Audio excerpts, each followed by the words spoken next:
예, 오늘은 ECN, Electronic Communications Network에 대해서 이야기를 좀 해보죠. 먼저 ECN은 전자거래 네트워크고, 기존 거래소의 대안으로 주식도 거래가 되지만 또 외환이 거래도 됩니다. 보통 이제 지정가 주문을 많이 하고 ECN을 통해서 미국에서는 ECN은 브로커 앤 딜러로 등록을 하도록 요구를 하고 있습니다. 그러니까 이게 이제 그 일렉트로닉 전자 시스템이고 사자 팔자가 그 전자 시스템을 통하게 되니까 최소한의 그 비용으로 거래를 일어나게 만드는 그런 거래 시스템인 거죠. 이게 제일 먼저 만들어진 ECN은 1969년에 인스티넷이라는 ECN이었고, 처음에는 주로 기관들이 거래하는 그런 어떤 시스템으로 만들었는데, 이게 이제 싼 거래 비용이다 보니까 그런 매력 때문에 기존 거래소에 대한 일종의 대안적인 거래소, Alternative Trading System, ATS로 자리를 잡게 됩니다. 그 결정적 계기가 된 사건이 이제 1994년에 있었던 나스닥 스캔들인데요. 이게 뭐냐면 크리스티와 슐츠가 이제 공동 연구를 통해서 나스닥 딜러들이 이제 그 나스닥은 시스템이잖아요. 그래서 사실은 중간에서 나스닥 딜러들이 사자 팔자를 고시를 하면은 투자자는 딜러가 팔자 주문을 낸 그것을 이제 사게 되는 거고, 이제 그런 식의 거래가 이루어지는 건데, 이 나스닥 딜러들이 서로 결탁을 해서 사자 팔자의 그 차이, 비드아스크 스프레드라고 그러죠. 그 스프레드가 상당히 넓게 유지되고 있음을 과학적으로 보였어요. 이제 이게 문제가 되면서 결국은 나스닥에 대한 소송으로 이어지고, 그 결과 ECN 호가를 나스닥 시스템에 공개하면서 통합하는 것으로, 나중에는 나스닥 시스템이 하나의 거대한 ECN 시스템이 됩니다. 그리고 ECN도 이게 공식적인 거래소로 이제 인정을 받게 되는 계기가 되기도 하죠. 요거는 ECN과 직접적인 연관은 없지만, 이제 거래 비용을 낮추는 그 실질 스프레드, 사자 팔자의 그 비데스크 스프레드로 그거랑은 조금 다른 개념이긴 한데, 그거랑 비슷하게 생각을 하면 이 호가 단위가 과거의 미국 시장의 경우 1달러 8분지 1에서 16분지 1로 이제 바뀌거든요. 그러면서 이 실질 스프레드가 원래는 이 선에서 유지가 되다가 이렇게 뚝 떨어집니다. 그리고 2001년에는 스프레드가 16분지 1에서 그 소수점화되면서 1센트로 떨어지니까 이 스프레드가 더 떨어지는, 그래서 이 거래 비용이 호가 단위를 바꿀 때 이렇게 극적으로 툭툭 떨어지는 거를 보여주는 그래프인데, 이게 ECN과 직접적으로 연관은 없지만 ECN이 지금 아주 중심적인 거래소로 미국에서도 자리를 잡게 된 계기가 이 싼 거래 비용 때문이라는 것이죠. 1990년대 들어서 특히 이제 유럽이 주도를 하게 되는데, 전 세계 거래소들이 빠르게 싼 비용으로 일렉트로닉 시스템으로 바뀌게 됩니다. 이에 이제 영향을 받고, 그 다음에 나스닥 스캔들도 있고 해서 나스닥 자체가 대규모의 ECN으로 발전하게 되고요.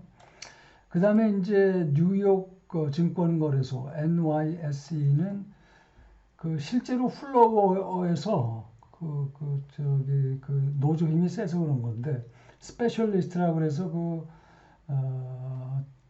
시장 조성을 하는 딜러들이 거래소에 이제 있기 때문에 전자화하는데 이게 제약이 되었던 거죠.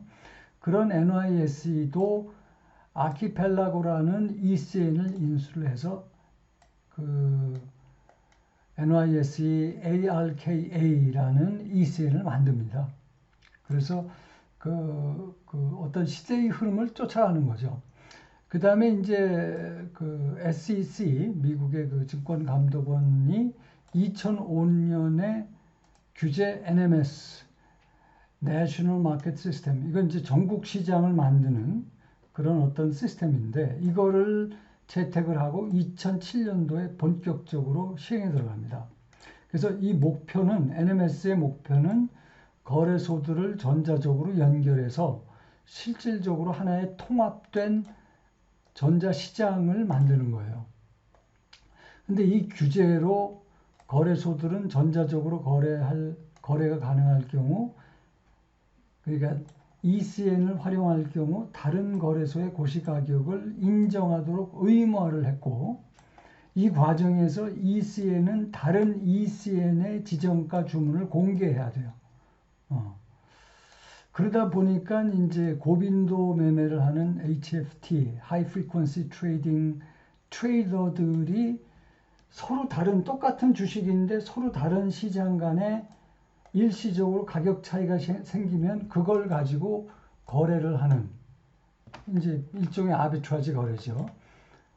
그런 거래도 굉장히 활발해지고, 그 다음에 이제 호가를 이 NMS, 이 규제 NMS의 또 기여 중에 하나가, 호가를 전자적으로 취급 못하는 거래소는 슬로우 마켓, 저속 시장이라는 이름을 붙이게 해가지고 투자자로 하여금 외면 나가게 합니다. 그러니까 이제 NYSE도 이런 망신을 안 당하기 위해서 굉장히 ECN도 도입을 하고 이런 흐름에 이제 보조를 맞추게 되는 것이죠. 이 그림이 이게 재미있는 그림인데요. 이거는 전부 뉴욕 증권거래소에 상장된 주식이 한 2,300개 정도 되는데, 그 주식이 시대 2003년부터 2011년까지 이게 거래량이 뉴욕 증권소에서 거래한 거래량이 이렇게 쭉 떨어지는 걸 보여주고 있죠. 그러면 상장 주식이 거래가 덜 된 거냐? 그건 아니고, 조금 전에 얘기한 이런 규제 NMS 등 이런 어떤 ECN의 발달로 인해서 이 거래가 뉴욕 상장 주식의 상대적인 거래량이 전통적인 시장 NYSE에서는 떨어졌지만 나머지 시장에서는 전부 늘어나는 걸 보여주는데, 그 나머지 시장이 전부 뭐다? 이게 ECN이에요.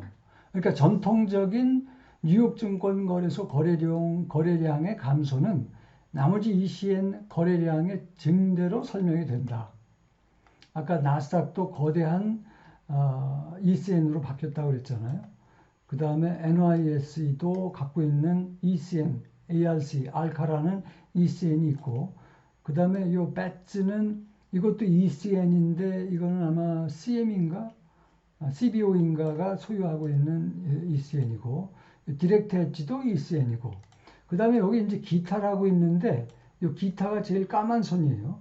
까만 선이 이렇게 2007년 이후로 갑자기 늘어나죠. 이거는 바로 다크풀 때문에 그렇습니다. 다크풀이 이제 2007년 이후로 이 다크풀이라고 하는 것은 제가 따로 또 PPT를 만들었거든요. 이 대량의 익명 거래가 가능하게 만든 그런 어떤 전자 시스템입니다. 그런 ECN이라고 생각하시면 돼요. 그런 다크풀을 통해서 거래가 된다는 것이죠. 그러니까 전통적인 NYSE에서 거래량이 감소가 됐지만 나머지는 전부 ECN이 가져갔다. 그 다음에 이제 ECN은 아까 말씀드린 대로 고빈도 거래가 많이 일어나면서 똑같은 주식이 서로 다른 시장에서 다른 가격으로 형성될 때 차익을 실현하는 아비트라지 거래에 의해서.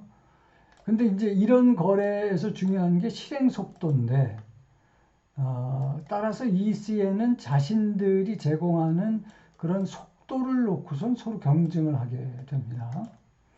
이때 정보 처리 지연 속도를 레이턴시라고 하는데, 이 속도란 거래 주문을 접수하고 처리하여 전달하는데 걸리는 시간을 말하고, 이 배츠라는 이 CN에서는 이 레이턴시가 평균 2017년도 기준으로 100 마이크로초다, 즉 0.0001초다라고 홍보를 했으니까, 이게 2017년도 자료니까 지금은 더 빨라졌겠죠. 그러니까 이게 이제 뭐 알고리즘 트레이딩이니 고빈도 그 하이 프리퀀시 트레이딩 이런 것들이 성행하는 데는 이 ECN의 발전도 굉장히 큰 어떤 그 환경 조성을 하는데 기여를 했다는 거죠. 오늘 여기까지.